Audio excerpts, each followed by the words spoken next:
Alors dans cette vidéo, nous allons voir comment calculer la décomposition en éléments simples, que j'ai abrévié DES, décomposition en éléments simples, de la fonction suivante, 2x au cube plus 7x carré moins 19x moins 50 sur x carré plus x moins 12. On avait déjà vu dans deux vidéos précédentes sur ce chapitre comment faire la décomposition en éléments simples de fonctions plutôt basiques avec assez peu de difficultés. Ici on va voir une fonction plus intéressante parce qu'elle est plus complète et la décomposition en éléments simples de cette fonction va faire intervenir toutes les étapes du processus qu'on avait vu dans le cours, c'est-à-dire y compris la division euclidienne et la factorisation du dénominateur qu'on n'avait pas forcément vu dans les premières vidéos.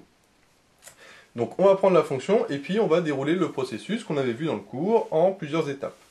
La première étape, c'est de vérifier si le polynôme du numérateur est bien de degré strictement inférieur à celui du dénominateur.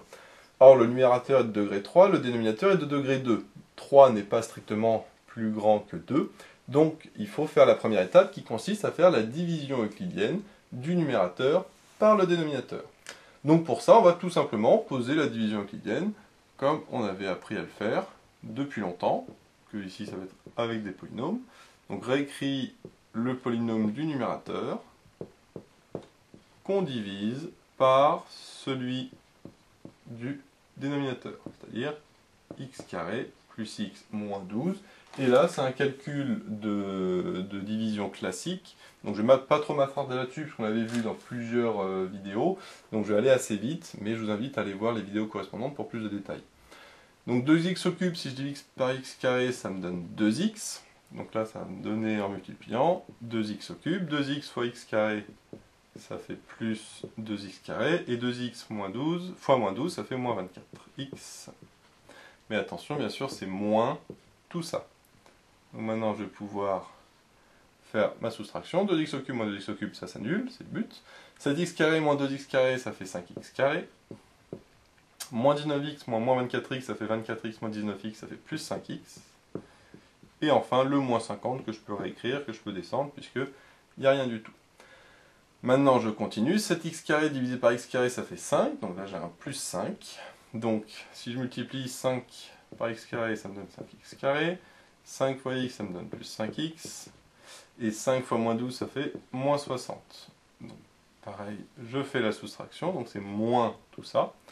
5x carré moins 5x carré, ça s'annule. 5x moins 5x, ça s'annule aussi, parfait. Par contre, moins 50 moins moins 60, c'est plus 60. 60 moins 50, ça fait 10.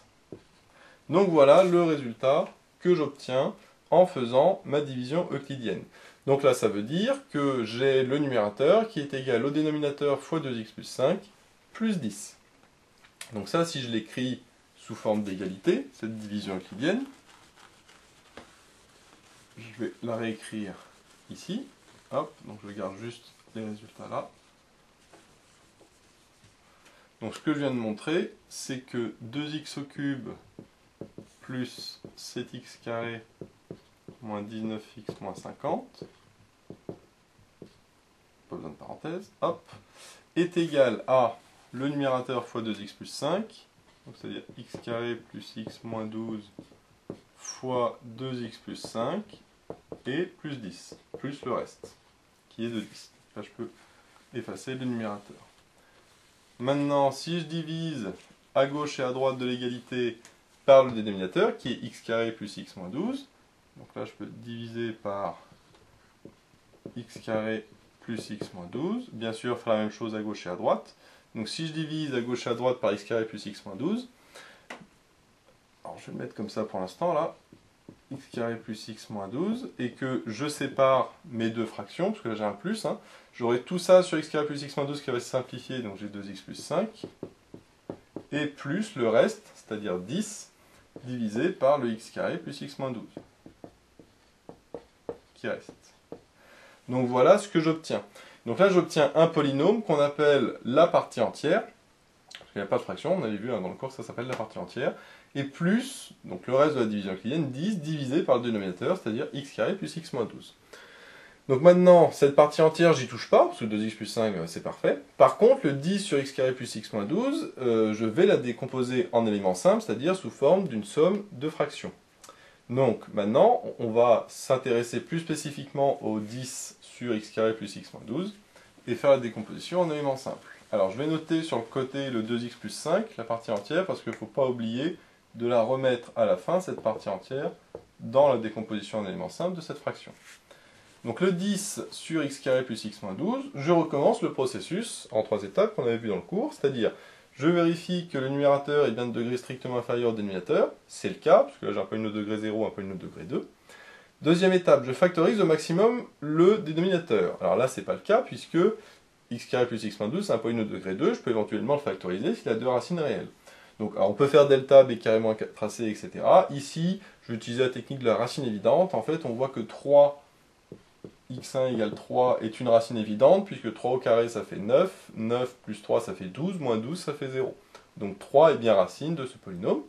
Et x2, pour trouver x2, je me souviens que x1 fois x2 égale c sur a, ce qu'on a vu dans le cours sur le second degré. Donc c sur a ça fait moins 12 sur 1, ça fait moins 12, donc 3 fois combien égale moins 12? Eh bien, moins 4. Donc là je vais vite parce que là c'est du calcul de racines, comme on a vu au lycée, c'est extrêmement simple. Donc là je fais avec les racines évidentes de tête, pour ne pas perdre de temps sur ce calcul-là. Et bien sûr sur la copie il faut le présenter bien comme il faut. Comme j'ai mes deux racines, je peux utiliser la forme factorisée du polynôme du second degré, que je connais, qui est que c'est la formule, hein, c'est petit a fois x moins x1 fois x moins x2. Le petit a vaut 1, donc il n'y a pas de souci. Et enfin, j'ai x moins x1, c'est-à-dire x moins 3, et x moins x2, c'est-à-dire x plus 4. Enfin, moins 4, donc x plus 4. Donc là, j'ai fini ma deuxième étape, qui consiste à factoriser au maximum le dénominateur, hein, x moins 3, x plus 4, je ne peux pas le factoriser plus. Donc maintenant, ce qu'on va faire, c'est la troisième étape, qui consiste à séparer ma fraction en deux. Donc là, ici, c'est plutôt simple, donc je vais aller vite, parce que ça ressemble beaucoup à ce qu'on avait vu dans la première vidéo. Donc j'ai une fraction qui sera sur x plus 3, et une fraction qui sera sur x plus 4, puisque j'ai x plus moins 3 fois x plus 4. Là, maintenant il faut trouver les numérateurs, c'est des polynômes de degré 1, donc au numérateur j'ai des polynômes des constantes, donc que je peux appeler petit a et petit b par exemple. Maintenant il faut trouver petit a et petit b, donc là on va faire comme dans la première vidéo qu'on avait vue, soit on remet au même dénominateur et on fait par identification, soit comme on va faire ici, on va multiplier soit par x-3, soit par x plus 4, et puis remplacer le x par 3 ou par moins 4 pour annuler une des deux valeurs. Donc là, c'est ce qu'on va faire. On avait déjà vu ça dans les vidéos précédentes, donc je vais faire un petit rappel, mais je ne vais pas trop m'attarder dessus. L'idée, c'est que comme j'ai une fraction sur x-3, et ben, je vais d'abord multiplier par x-3. Si je remplace par x-3, là, il y a un x-3 qui se simplifie, donc ça me fait 10 sur x plus 4. Ici, le x-3 se simplifie, donc j'ai juste petit a. Et ici, par contre, ça ne simplifie pas, donc j'ai b fois x-3 sur x plus 4. Maintenant, je vais remplacer le x par 3. Pourquoi? Parce que c'est 3 qui annule le x-3. En fait, hein, je résous x-3 égale 0, ça fait x égale 3. L'intérêt, c'est que comme je remplace le x par 3, 3 moins 3, ça fait 0, donc tout ce terme-là s'annule. Donc à droite, il me reste uniquement petit a. Et à gauche, si je remplace le x par 3, ça fait 3 plus 4, ça fait 7, donc ça me fait 17e. Donc j'ai trouvé la valeur de petit a qui vaut 17e. Donc je peux le mettre ici, un petit a égale 17e. Maintenant, je vais faire la même chose pour petit b. Pour petit b, bah là je ne vais pas multiplier par x-3, mais par x plus 4. Donc là, je multiplie cette fois-ci par x plus 4. Et bien sûr, je remplacerai le x par moins 4, puisque c'est moins 4 qui annule le x plus 4. Donc si je multiplie par x plus 4, bah ici c'est le x moins 3 qui va rester, puisque le x plus 4 va se simplifier. Ici, j'aurai a fois x plus 4 sur x moins 3. Et par contre, ici, j'aurai petit b, puisque le x plus 4 se sera simplifié. Donc de la même manière, je vais remplacer le x par moins 4. L'intérêt, c'est que si je remplace le x par moins 4 plus 4, ça fait 0. Donc à ma droite, il me reste uniquement petit b. Et si je remplace le x par moins 4, ça me fait moins 4 moins 3, ça me fait moins 7, ça me fait 10 sur moins 7. Donc là, j'aurai 10 sur moins 7. Donc la valeur de b, que je peux mettre ici, c'est moins 10 septième finalement. Donc on voit que la méthode qu'on avait vue dans les deux premières vidéos de multiplier par x par le dénominateur et de remplacer le x, c'est extrêmement rapide pour trouver les valeurs de petit a et petit b. Donc du coup, c'est une méthode que je vous conseille quand on a des exemples simples, hein, évidemment, comme ici. Donc ça, attention, il ne faut pas oublier que c'est pour la partie 10 sur x carré plus x moins 12, mais il ne faut pas oublier que ma fonction f de x, c'est-à-dire celle-là, avait en même temps le 2x plus 5 comme partie entière. Donc finalement, la conclusion qu'il faut donner, qu'il ne faut pas oublier, donc la décomposition élément simple de ça, donc que je vais appeler f de x pour ne pas tout réécrire, c'est la partie entière, c'est-à-dire 2x plus 5 qu'on avait trouvé tout à l'heure, plus la fraction qu'on avait ici, mais qui, sous forme de décomposition d'éléments simples, est celle-là, en remplaçant le petit a et le petit b par les valeurs. Donc le petit a, c'est 17e sur x moins 3, et le petit b, c'est moins 17e sur x moins 3, donc le moins, je vais le mettre devant. Donc ça me fait moins 17e sur x plus 4. Donc voilà, finalement, la conclusion que l'on cherchait.